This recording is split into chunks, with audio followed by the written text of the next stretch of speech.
Servus, Glück auf und herzlich willkommen zum ersten Taktik-Fuchs in der Saison 24/25. Leute, diesmal vor der ersten Runde im DFB-Pokal beim SSV Ulm.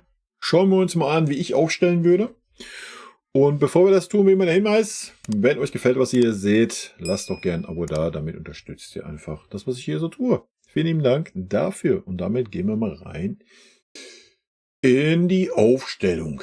Gut, wir haben erstmal, jede Menge Spieler. Wow, das haben wir letzte Saison nicht so gehabt. Manuel Neuer stellt sich von alleine auf. Ich würde auch sagen, dass sich ein Harry Kane von alleine aufstellt. Ja, ich persönlich würde, auch wenn Harry Kane noch nicht im Vorbesitz seiner Kräfte ist, ich würde schon mit ihm anfangen, die erste Halbzeit. Ich würde ihn dann in der Halbzeit auswechseln. Ja, aber dass wir in der ersten Halbzeit gleich Vollgas geben, gleich zeigen, was Phase ist, so dass man den Gegner gar nicht erst groß Hoffnungen macht oder ins Spiel kommen lässt, wenn man gleich für klare Verhältnisse sorgt, denke ich, ist man da besser bedient wie andersrum. Klar kann man auch sagen, ich habe einen Harry Kane in der Hinterhand, da muss man ihn aber auch einwechseln und nicht so, wie es ein Tuchel letzte Saison gemacht hat und ihn dann nicht mehr bringen. Ja. Aber wie gesagt, ich würde andersrum den Weg gehen. Gut, ansonsten fangen wir mal hinten an in der Innenverteidigung, da ich nicht weiß, wie es mit dem Boe aussieht, auf der rechten Verteidigerposi, würde ich schon sagen, dass wir, also erstmal anders gesagt, wir kommen um Stanley nicht drum herum. Stanley für mich bisher der stärkste da in der Defensivreihe, egal wo er gespielt hat, ob in der Innenverteidigung oder als rechter oder linker Verteidiger. Ich sehe auch gerade, dass meine Cam ein bisschen groß ist. Ja. Meine Presse ein bisschen kleiner. Also ich würde Stanley hat für mich die Nase erstmal vorne aktuell ein bisschen vor Boe. Aber es ist schon super, dass wir da natürlich auch einen guten Konkurrenzkampf haben und von daher Alternative natürlich Boe. Ja. Sollte klar sein. Innenverteidigung, hier ist noch ein De Ligt drinne, der ist natürlich nicht mehr da. Ja, ich würde auf jeden Fall einen Eric Dier bringen. Ich weiß, der eine oder andere von euch wird das ein bisschen anders sehen, aber Eric Dier ist für mich der Inbegriff eines Führungsspielers in der Abwehrreihe und der Dirigent. Ja, klar können wir Opa und Minjay bringen. Da fehlt mir ein bisschen der führende Part. Ja, deswegen ist bei mir aktuell, würde ich einen Eric Dier gerade in so einem K.O.-Spiel bevorzugen. Ja. Neben ihm, ich weiß nicht, wer fitter ist. In der Regel sollte Minjay fitter sein. Er sollte ein bisschen ausgeruhter sein. Aber natürlich, Alternative kannst du natürlich auch in Opa bringen. Ja? Also das sollte jetzt nicht den ganz, ganz großen Unterschied machen. Linke Seite ist, glaube ich, Ito ist nicht da. Davis wäre bei mir außen vor. Wird bei mir nicht mehr spielen bei uns. Ja. Aber natürlich werde ich das im Laufe der Saison, wenn man sich dazu entscheidet, einen Davis zu behalten, das natürlich auch ein bisschen hinten anstellen, ja, und nur anhand seiner Leistung beurteilen. Aktuell ist er ja auf jeden Fall noch nicht wirklich aus meiner Sicht fit genug, um irgendwie zu beginnen. Von daher würde ich einen Guerrero vorziehen von Alphonso Davis. Das wäre meine Viererkette. Ich habe natürlich noch einen Buchmann als Ersatz und so weiter. Ja, also ich brauche jetzt hier nicht jeden Ersatzspieler eintragen. Das wäre ja auch erstmal nur die Startaufstellung. Bei mir würde natürlich ein Palinja spielen. Immer. Ja. Da brauche ich nicht drum herum reden. Und zwar als alleiniger Sechser. Ich glaube nicht, dass er morgen auflaufen wird, weil er das Testspiel durchgespielt hat. Ich glaube, man tut sich da keinen Gefallen mit, wenn ein Spieler noch nicht so lange dabei ist und auch die EM gespielt hat, ihn dann jetzt schon wieder da so zu belasten. Von daher gehe ich davon aus, dass morgen Kimmich und Pavlo auflaufen. Bei mir wäre es allerdings ein Palinja. Man kann ihn ja auch zur Halbzeit rausnehmen. Ja? Davor muss man halt gucken, was man mehr haben möchte. Ja? Ob man ein bisschen mehr Spielfluss haben möchte oder ja, wir gehen es mal anders an. Also erstmal Ich würde natürlich einen Pavlo bringen. Was heißt natürlich? Ja, ich würde aber nicht als Doppel-6 oder halbe 8 oder sonst was. Ich denke, das Ganze kann man zusammen auch mit dem Musiala ein bisschen variabel halten. Ja, du könntest auch anstatt einen Pavlo den Kimmich da hinstellen. Da kein Problem. Ja, Josh hat's auch sehr gut gemacht bisher. Aber ja, klar, die Position, wir könnten es so ein bisschen verschieben. Ja, so ein bisschen, er ist ein klein bisschen defensiver, Musiala ein bisschen offensiver. Auch Musiala kann sich defensiv fallen lassen. Ich denke, wir sind bei einer klaren 6 angekommen und ich denke, wir haben eine Doppel-8 bis hin zur 10 im Wechsel. Ja, wir haben aber auch gesehen, dass ein Palinja sich auch mal offensiv mit einschaltet, ja, und dann lässt sich der andere Part halt fallen. Das ist auch ein bisschen variabel hier, ja, gehalten. Und ich denke, das ist auch richtig und wichtig so, dass wir nicht dieses starre Konzept haben, ja. Und Musiala, wenn wenig Raum ist, wenn der Gegner wirklich tief stehen sollte, tut sich Musiala auch ein bisschen einfacher, wenn er ein bisschen aus der Tiefe kommt, ja. Und sollten wir in die Szenen kommen, dass wir wirklich mal eine Kontergelegenheit haben, ja, dann, ja, sollte das eh klar sein, dass die Räume da sind. Wie gesagt, das muss man tagesform abhängig gucken, ob ein Pavlo spielt oder ein Kimmich da spielt. Kimmich hat es bisher echt gut gemacht, was ich gesehen habe in den Testspielen, aber Testspiel ist das eine. Pflichtspiel das andere. Für mich ist Pavlo aber derjenige, der ein bisschen resistenter ist, gerade auch wenn er angelaufen wird und sowas. Ich weiß nicht, wie man Ulm jetzt erwarten kann. Ich habe mich mit Ulm nicht wirklich beschäftigt, ja. Aber ich würde auf jeden Fall erstmal mit dem Pavlo anfangen. Wie gesagt, ich gehe davon aus, dass ein Kimmich für ein Palinja spielen wird. Ja, wir können Kimmich auch hier als Alternative mit reinnehmen. Ich sage nur, wie so meine Aufstellung wäre. Also ich sehe schon das Duo Palinja, Pavlovic weit vorne in der Startformation. Natürlich immer so ein bisschen je nach Gegner abhängig. Aber da könnte sich, glaube ich, was entwickeln. Ja, wird man sehen, wie die Saison wird. Aber man darf einen Kimmich auch nicht unterschätzen. Kimmich hat's stark gemacht bisher. Man hat gemerkt, dass er geschnallt hat, dass Konkurrenzkampf da ist, ne? Dass er nicht der unangefochtene Spieler sein wird, der immer spielt, egal was für eine Leistung er bringt. Wenn man gerade dann so Palinja gesehen hat, der jetzt noch nicht so lange da ist und dann jetzt schon so überzeugt hat im letzten Testspiel, wird das eine interessante Geschichte werden. Ja. Gut, rechte Seite, natürlich haben wir hier für Musiala, kannst du auch einen Müller da aufschreiben, gar keine Frage, ja.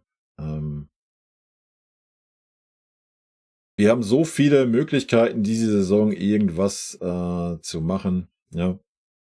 Das ist schon wirklich wild, mal abgesehen von Harry Kane.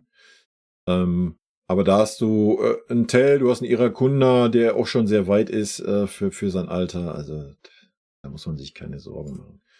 Rechte Seite würde ich einen Gnabry bringen. Er hat es bisher ordentlich gemacht, auch wenn er viele Chancen hat liegen lassen. Aber Testspiele ist das eine, Pokalspiel das andere. Also mal abwarten. Und linke Seite würde ich mit dem Tell anfangen.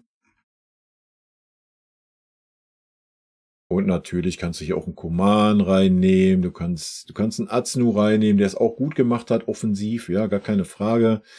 Du könntest einen Davis zur Not reinnehmen. Ich weiß nicht, wie weit ein Olysee ist. Dann könntest du auch die Seite tauschen. Ja, auf Außen haben wir auch ganz, ganz viele Möglichkeiten. Wir haben wir haben die jungen Youngster gesehen alle, ja. Wir haben Vidovic noch, wir haben, den können wir rausnehmen. Wir haben Ibrahimovic noch, der auch hier schon drinne steht. Wir haben Nisina, der eigentlich zentral ist, aber auch über Außen kommen kann. Also, wir haben wirklich auch junge Spieler, die da reingehen können, ja. Alternativ zu so einer Aufstellung, ich würde aber so erstmal beginnen, wobei ich das hier variabel halten würde, ja, und ich denke, das wird auch ein Company tun. Kann also auch mal sehr gut sein, dass wir auch mal so eine Geschichte sehen, ja, oder natürlich eine ganz wilde Geschichte, in dem ein Harry Kane auf den Flügel geht und ein Tell vorne rein, oder ein Harry Kane, der sich sehr oft auch in die Mitte fallen lässt, und dann sehen wir vielleicht auch mal so eine Geschichte. Das ist ja das Schöne, wenn man Harry Kane hat. Ja, Harry Kane ist super flexibel. Wenn du ihn vorne als Neuner einträgst, heißt das nicht, dass er da vorne rumeiert. Ja, der spielt so viele Positionen innerhalb eines Spiels. Dasselbe Gnabry. Gnabry kann auch vorne auf die Neuner-Position mal gehen. Ja. Genauso kann Müller vorne reinstoßen, genauso kann Pavlo vorne reinstoßen oder auch ein Kimmich, wenn er spielen sollte.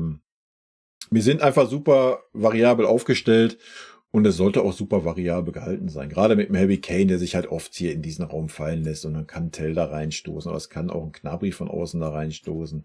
Genauso gut kann aber, wie ich es gerade sagte, ein Pavlo rein oder ein Musiala. Ist jetzt nicht so der abschlussstarke Spieler, aber ihr wisst schon, was ich meine, ne? Und natürlich werden wir sehr wahrscheinlich einen Dreieraufbau sehen, denke ich. Ja, ist egal, ob hier ein Palinja oder ein Kimmich spielen wird. Ich denke, wir werden einen Dreieraufbau sehen. Wahrscheinlich immer mal ein bisschen abwechselnd, dass sich der Außenverteidiger oder der Außenverteidiger nach vorne schiebt, der andere hinten bleibt. Oder wer weiß, vielleicht sehen wir das sogar, dass sich beide Außenverteidiger hochschieben und der Sechser fallen lässt zu einer Dreierkette, gerade im Spielaufbau. Ja, das sind so die Sachen, wie ich die Mannschaft erwarte. Ich erwarte hohes Pressing, gerade die erste Viertelstunde, erst 20 Minuten, denke ich, werden wir versuchen, Ulm direkt gleich zu zeigen, was Phase ist. Das halte ich auch für den richtigen Weg. Das hat mir bisher sehr gut gefallen in den Freundschaftsspielen, auch dass das so phasenweise ist, ja, dass wir so eine Viertelstunde, 20 Minuten wirklich Vollgas geben, pressen, dann aber auch den Gegner mal ein bisschen kommen lassen, dem Gegner auch eventuell mal den Ball geben und mal ein bisschen zurückziehen und dann in der eigenen Hälfte den Ball versuchen zu erobern, um schnell umzuschalten, weil das ist natürlich auch eine Stärke, die diese Mannschaft hat. Es ist nicht so, dass man sagt, wow, wir können nur Chancen kreieren, wenn wir vorne drauf gehen und pressen. Nein, wir können ja auch genauso gut Chancen kreieren, wenn wir hinten stehen und versuchen, den Ball in der eigenen Hälfte zu erobern, um schnell umzuschalten, ja. Nichtsdestotrotz können wir aber auch das Spiel, haben wir auch gesehen, schon in den Testspielen jetzt, auch letzte Saison sind wir da meistens in Ballbesitz gestorben. Aber wir können natürlich auch dieses Handballspiel aufziehen, wie es unter Pep war, ja. Was aber diese Saison, was man schon gesehen hat, in den Ansätzen, was viel, viel besser ist die Sache, dass wir aber auch mal einen Doppelpass spielen, ja, oder mal eine Kombination von 3, 4 Spielern, dass wir auch den Ball nicht nehmen und so ein Kimmich 30 Meter mit dem Ball läuft, um dann einen Pass über 2 Meter zu spielen. Nein, dass wir schnelles Spiel haben, ja, dass wir One-Touch-Fußball spielen, Kombinationsfußball. All das haben wir schon gesehen und das erhoffe ich mir halt auch morgen zu sehen. Ja, ja, das wäre auf jeden Fall meine Startaufstellung. Ich erwarte eine etwas andere Aufstellung morgen. Wie gesagt, ich gehe nicht davon aus, dass ein Palinja spielen wird, weil er noch nicht fit ist. Ob ein Harry Kane spielen wird, weiß ich auch nicht. Vielleicht spielt auch ein Tell von Anfang an erstmal vorne drin, was auch okay ist. Und es spielt jemand anders auf der linken Seite, wie ein Coman zum Beispiel. Auch das ist eine Möglichkeit. Ja. Wir können das hier auch gerne nochmal eintragen. Hier machen wir hier noch einen Tell rein. Auch das wäre kein Problem für mich. Ja, man müsste dann aber halt gucken, wenn uns die Tore fehlen. Ja, weil so ein Gnabry und ein Coman, die waren so torgefährlich in den Freundschaftsspielen wie, ja, weiß ich nicht, wie ein Stück Holz. Aber natürlich, dann kannst du immer noch reagieren und Harry Kane reinbringen, ja. Du kannst den Harry Kane auch erstmal draußen lassen, wenn er noch nicht so fit ist.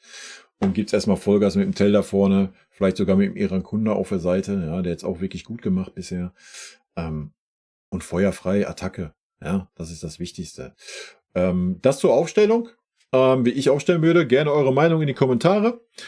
Und dann machen wir jetzt nochmal eine kleine Extra-Geschichte. Wo soll hier ein Leon hin? Wo soll hier ein Leon Goretzka hin? Ja? Ich sehe es halt nicht. Nicht von der Qualität, also wir wissen, dass Leon eine Qualität hat. Ja, der Leon hätte eine Qualität auf dieser Pose hier, auf einer Achterpose, um vorne rein zu starten. Ja, wenn es darum geht, keine Ahnung, irgendwelchen K.O. spielen, wir brauchen auch unbedingt ein Tor, wir liegen zurück, die letzte Viertelstunde kannst du Leon bringen, irgendwie vorne als Zehner, Achter, der immer wieder in den Strafraum stoßt. Das ist eine große Stärke von ihm, hat einen guten Schuss, zweite Reihe. Ganz klarer Fall, ja. Aber Leon ist jetzt nicht der große Kombinationsspieler, ist jetzt auch nicht der große Spielgestalter. Und ich sehe einfach diese Position nicht mehr in unserer Mannschaft. Wir haben die letzte Saison hier auf dieser Posi oft gesehen, hier auf so einer Halbposition im Mittelfeld. Da war er nicht zu sehen, dass er untergegangen. Wie auch. Das ist nicht sein Spiel, das kann er nicht. Das ist gar nicht böse gemeint, ja. Leon haben wir dann auf einer Innenverteidigerposition gesehen, was wirklich gut war. Auch auf einer Außenverteidigerposition hat er das ordentlich gemacht. Aber er ist nicht der Spielgestalter oder der große Kombinationsspieler im Mittelfeld. Ja. Und wo sollen wir jetzt hier einen Goretzka sehen? könntest ja sogar eher noch auf die alleinige 6 eher einen Pavlovic stellen wie einen Neon. Ja? Obwohl ich einen Neon da gerne mal gesehen hätte letzte Saison, aber das wurde uns ja nicht gegeben. Weiß auch nicht, ob er da Bock zu hat. Aber wo sollen wir jetzt hier einen Leon sehen? Ja. Wir könnten Leon sehen, wenn wir zum alten System zurückgehen. Wenn wir sagen, wir spielen mit Palinja und Goretzka. Ja. Dass du dann den Goretzka hast, der dann versucht, in diesen Raum zu stoßen hier. Gar keine Frage, ja. Aber da musst du wirklich, es bringt nichts, den Leon auf eine offensive Achterposition zu stellen. Ja, da hat er gar nicht so viel Raum hier. Leon muss dann schon den Raum haben, wo er reingeht. Oder wo er den Ball reinspielen kann. Also schwierig. Ich sehe nicht wirklich einen Platz für Leon. Vielleicht im Laufe der Saison belehrt er mich eines Besseren. Ich weiß es nicht. Wir werden es sehen. Ich persönlich sehe hier